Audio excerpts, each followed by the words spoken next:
Hello and welcome to Virtual Investor Conferences. On behalf of OTC Markets, we are very pleased you have joined us for a 3-day Metal and Mining Conference. Our next presentation of the day is from Fortune Bay Corp. Please note you may submit questions for the presenter in the box to the left of the slides. You can also view a company's availability for a one-on-one meeting by clicking Book a Meeting in the top toolbar. At this point, I'm very pleased to welcome Dale Verrin, Chief Executive Officer of Fortune Bay Corp, which trades on the OTCQB venture market under the symbol FTBYF and on the TSXV under the symbol FOR. Welcome, Dale. Thanks, Greg. Thanks for having us. Welcome. So I'm very excited to present on behalf of Fortune Bay at a very exciting time in the gold market. Gold just topping $4,000 an ounce. It's come quicker than some people thought, but obviously forecasts are still predicting gold to go higher. So very happy to present our company. We're a Canada-based gold explorer and developer, and we're advancing 2 high conviction gold assets in what is a strengthening market. I will be making some forward-looking statements. Please do refer to those on our website or corporate presentation. So why now? And obviously everyone, I think, understands the macro fundamentals for gold. Really a perfect storm for gold with a sustained bull market ahead of us, we certainly believe. Key to that is obviously debt and the concerns around the US dollar as a reserve currency.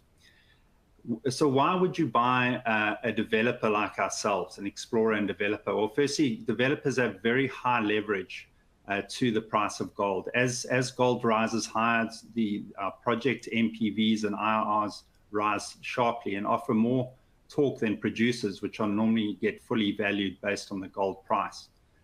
Companies like ourselves also have a huge re-rating potential. We trade at NAV discounts, and as we go through de-risking, permitting, and resource growth, that can unlock a lot of value on the projects. And I'll be talking through some of those plans we have for our gold projects.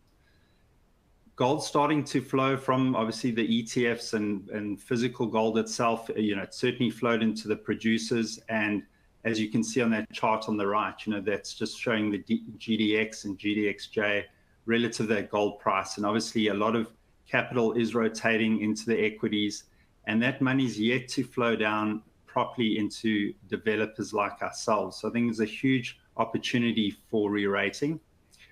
Producers as well. There's, I think during this cycle there will be more disciplined M&A, but nonetheless, producers there is reserve depletion. They do need to find new projects, and particularly projects in good jurisdictions. As gold price rises higher, you often see governments or communities, wanting more of the upside, especially in riskier jurisdictions. So jurisdictions really key in terms of stability for projects.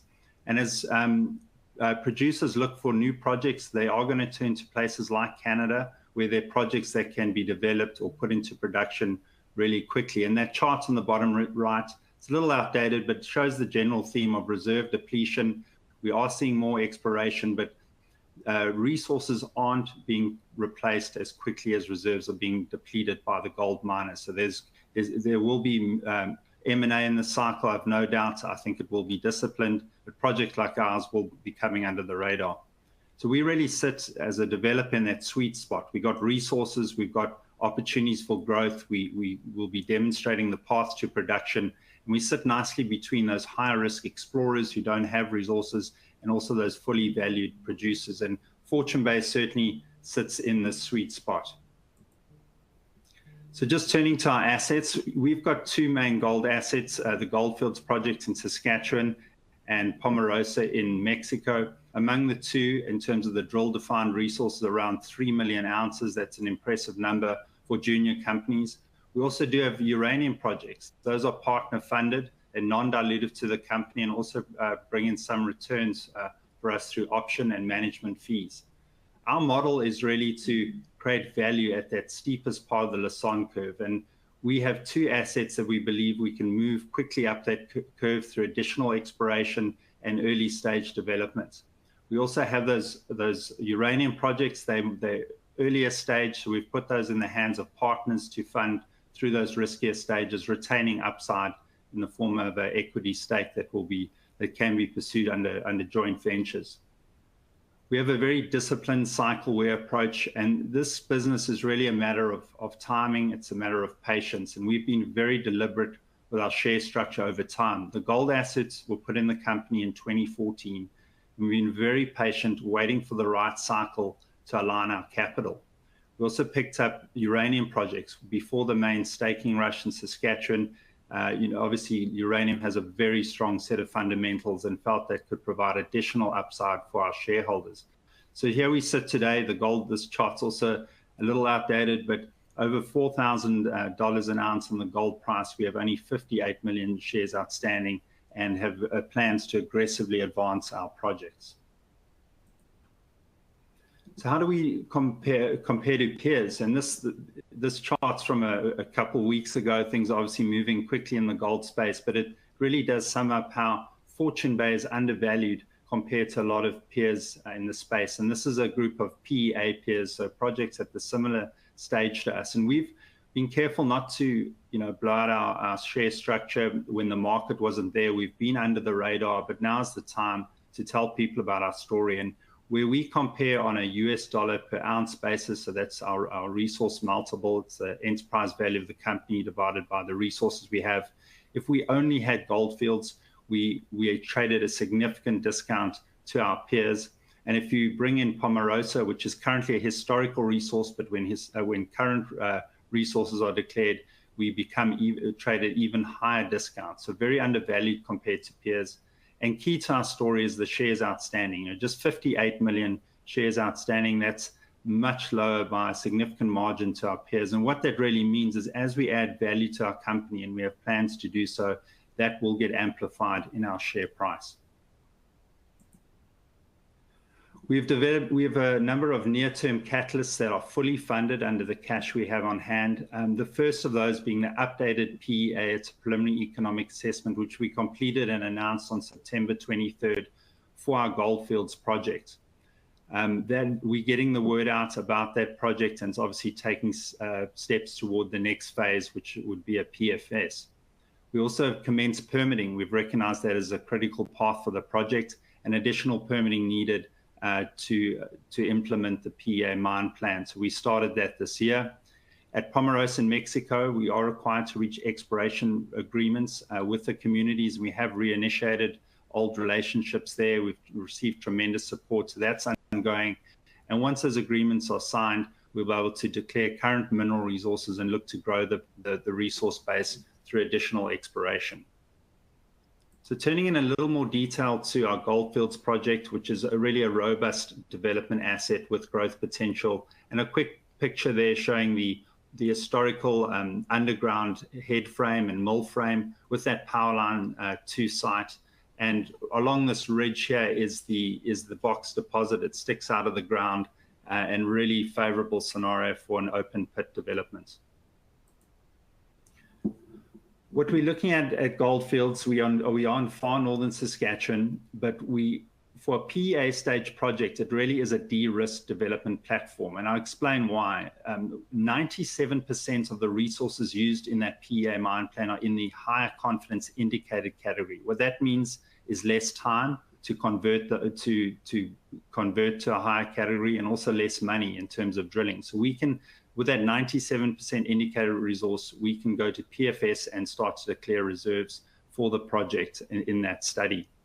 Also, there's that little bit of historical production on the properties, just 60,000 ounces produced. And when we reconcile our resource model to that historical production, it reconciles to within 1%, so providing additional confidence of the gold in the ground. We are in a historical mining area. It's had gold mining, it's had uranium. It's a community that understands mining. It has infrastructure in the Uranium City area with road, power, airport. The town of Uranium City itself has civil contractors that have been involved with the rehabilitation of uranium mines, and a community that we believe really supports this development. The permitting is already well advanced, and that relates to a previous approved EIS for the project within the province of Saskatchewan for an open pit mine at the box deposit and a 5,000 ton per day mill. That sets a really strong precedent, and we're looking to amend or advance on that permitting to accommodate the PEA mine plan.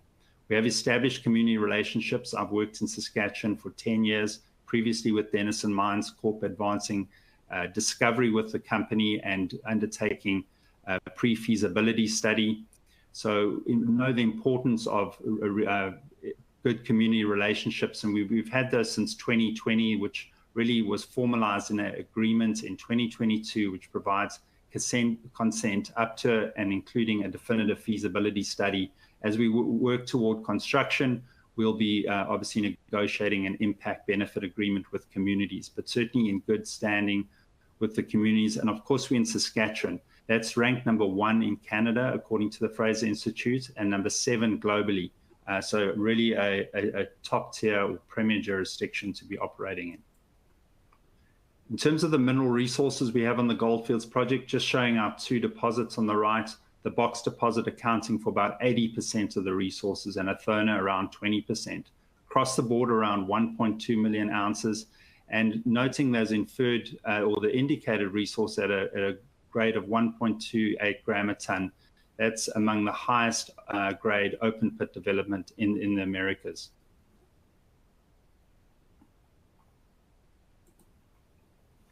Looking at the updated PEA mine plan, what we see is the site layout here, and the Box and Athona pits are shown where the gold will be mined from. On site, there's the topography well accommodates all the proposed infrastructure, including the waste rock storage facilities designed to minimize haulage distances from the pits, the high-grade stockpiles, which will feed the centralized processing plant, and a low-grade stockpile that will be drawn down later in mine life. There's a tailings storage facility planned in a natural depression to accommodate all the required tailings. And there's also the existing road to site from Uranium City and the existing power line. What we're looking at is a really favorable scenario for an open pit project. The strip ratio or the waste to ore ratio on the project is just 3:1. I personally haven't seen a lower or more favorable waste to ore ratio on projects in the Americas. That really high mill head grade of 1.2 gram a ton. The average gold recovery of 95.4%. We believe that can be improved, and there's certainly indication of that through further metallurgical test work, particularly doing more variability and looking close at the gravity side. The gold recovery will really come through a very conventional plant that's typical in the industry. 25% of the gold coming out through the gravity and the balance through a carbon in leach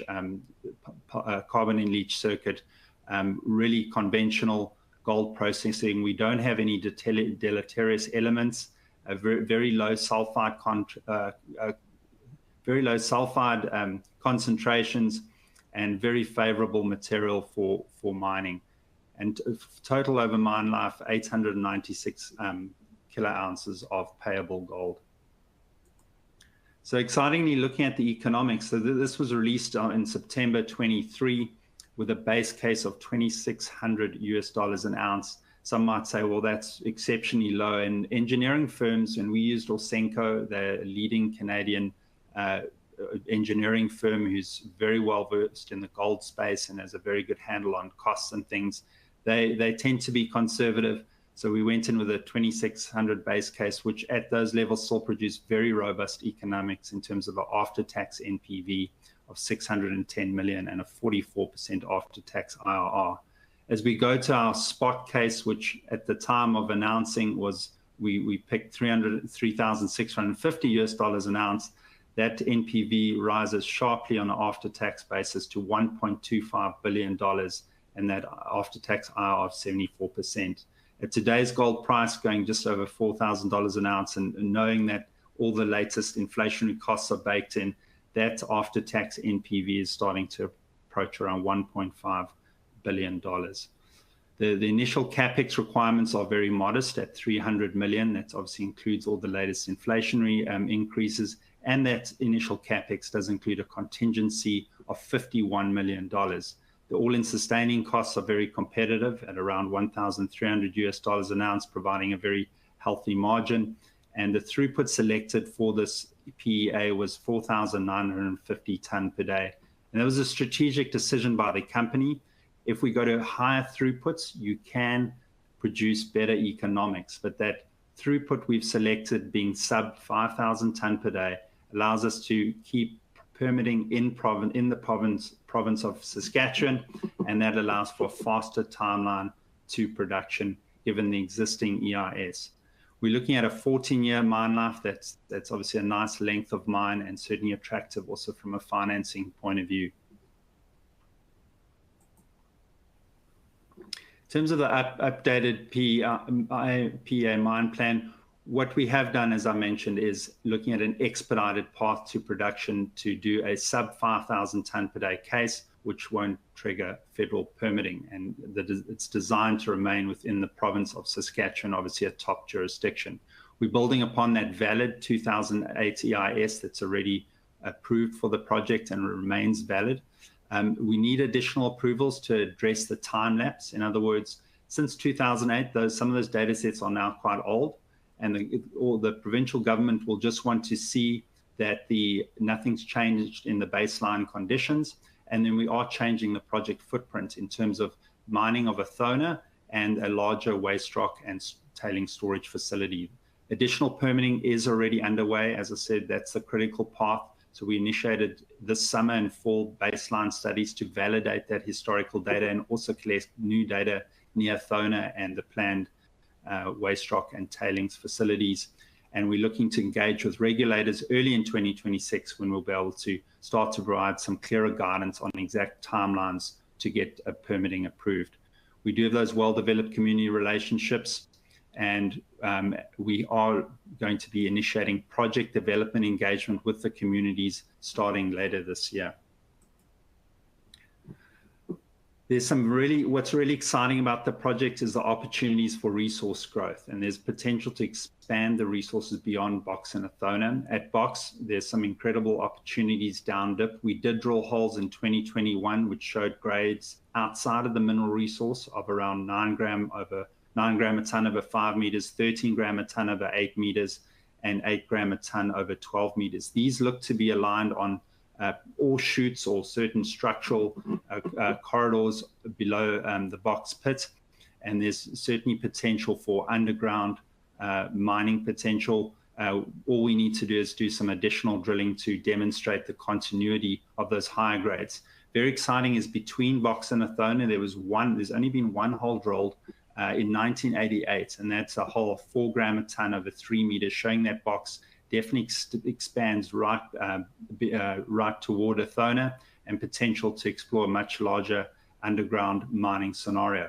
At Athona, there's a potential to expand the resources to the west in the Athona West Granite, shown in blue there. It has similar grades to Athona, but just requires additional drilling to add resources.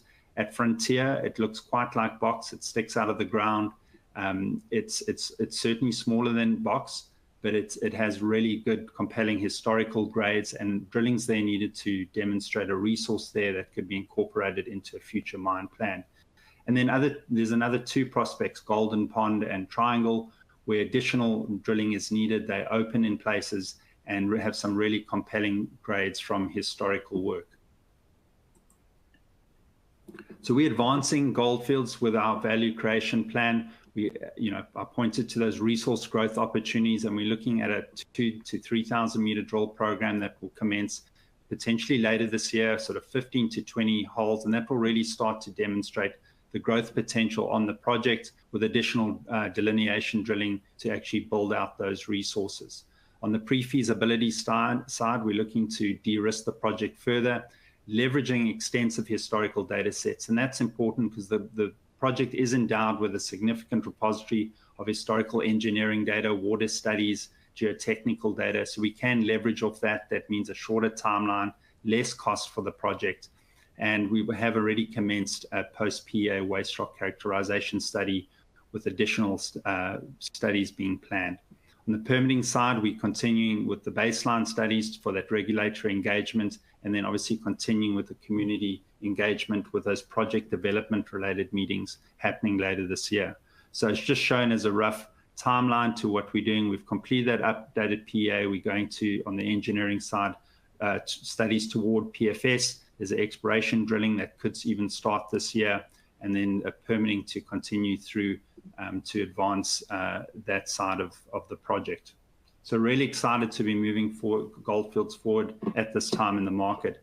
In Mexico, you know, and I'll go through this somewhat quickly, but we have a tremendous opportunity, which is really as top tier copper gold potential. We are required to reach exploration agreements with the communities, and we've received a lot of support to date, and negotiations are underway with the communities, and we're looking to have those done within the coming weeks, where we can initiate exploration on the project. The setting is very unique for a project. If we look at the western seaboard of North America, Bingham Canyon is related to the subduction of the Mendocino fracture zone. And as we scan down that western seaboard, we look for the next big aseismic ridge, and that's the Tehuantepec Ridge, which is subducted below the North American plates and giving rise to the Pomarosa porphyry complex. And you can see it's the only single magnetic anomaly. Exploration to date's only been in the cover rocks. It has not evaluated that porphyry, which is at a bit more depth on the project. But these types of settings produce these giant mineralized porphyry systems, and we believe that this project presents tremendous exploration potential. Historically, there's been drilling done on the project, obviously the resource at Campamento, but a number of other zones where these significant grades have been realized and warrant further follow-up to build up the resource base. It sits in a very unique setting with this porphyry complex at depth. We can see in these very favorable cover rocks being anhydrites, limestones, which are very favorable precipitation of mineralization. There's also a historical mine to the north at Santa Fe, which was a polymetallic deposit. There's multiple opportunities on the project to advance through the resource definition and expansion at Campamento and at Sierra Lamina, where we're looking to declare a maiden resource for the project without any more drilling. Campamento itself can go to a PEA, and then discovery potential, not only in the shallow epithermal systems where we can expect, where we'd be looking to expand the gold resources, but also obviously testing this deeper porphyry complex, which does in fact daylight in some places, so it's not always that deep. Just for quick reference, if you look at the footprint of the Campamento deposit, that's 1.7 million ounces, and across the project, this shows all the drill holes to date. It's almost been difficult to draw a hole there on the project without intersecting meaningful mineralization. Just shown in yellow and green there are the cutoffs of gold 0.3 gram a ton and copper 0.3%. So very exciting opportunity. Soil grids have not been expanded across the whole project yet. That needs to be done, as well as modern geophysics to help better refine targets for future drilling. The copper potential is really unique, and I won't get into this too much detail other than to point out some of the holes where, 600 meters at a 0.9% copper equivalent. One could almost make that a gold equivalent where gold's trading now. And then 67 meters at a 2.1% copper equivalent, with numerous soil anomalies not tested, which we believe are leakage anomalies from below. So really a big copper system there that warrants follow-up. Previous explorers were focused on the sort of low-hanging fruits on the gold side, through Linear Gold and Kinross Gold. The resource potential, 1.7 million ounce historical resource. It was an NR 43-101 estimate. We'll obviously be looking to bring this into current mineral resources. We won't require any additional drilling, just some additional check assays. And at Sierra Lamina, Kinross drilled this prospect, and independent QPs confirmed there's sufficient drilling for an inferred resource. Again, no drilling needed, only just some assays. So we'd be looking to establish a maiden resource for that as soon as the exploration agreements are in place. And it would be remiss not to mention quickly our uranium projects, where we have 60,000 hectares across the northern part of the basin. These have been staked, before the main staking rush, and we've put those into partners' hands where they are currently advancing. We've had work done this fall, including airborne geophysical survey and drilling. And we have had some really good intersections to date, including, a 0.3% over 8.4 meters, including high grades, 14%. And importantly, those in the right rock types for these high-grade Athabasca type projects. This northern rim of the basin is very underexplored, and we're pursuing a model there that we believe has the ability to produce discoveries similar to what we see on other parts of the margin, like at Triple R and Arrow, obviously well-known projects that are now in the development phases. So we are built for the cycle.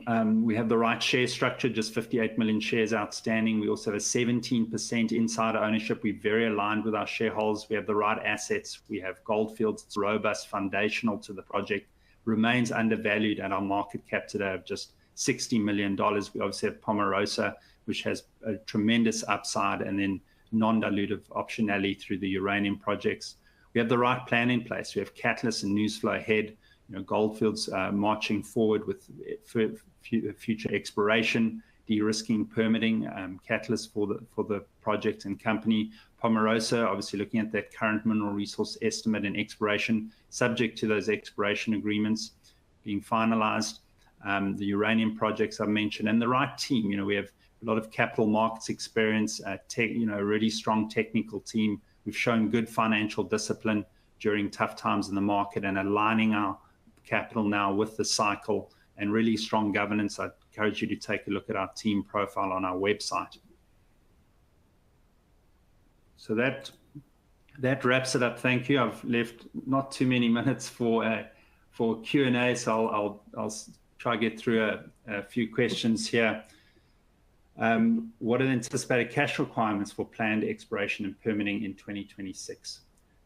So we obviously have around 1 million cash on hand. That's enough to fund all those catalysts, near-term catalysts identified early on. Obviously, a raise will be required to advance the projects further. So we'll be looking at in the near term, and obviously we're seeing a lot of financings being done, and certainly a lot of interest in the company and what it's doing.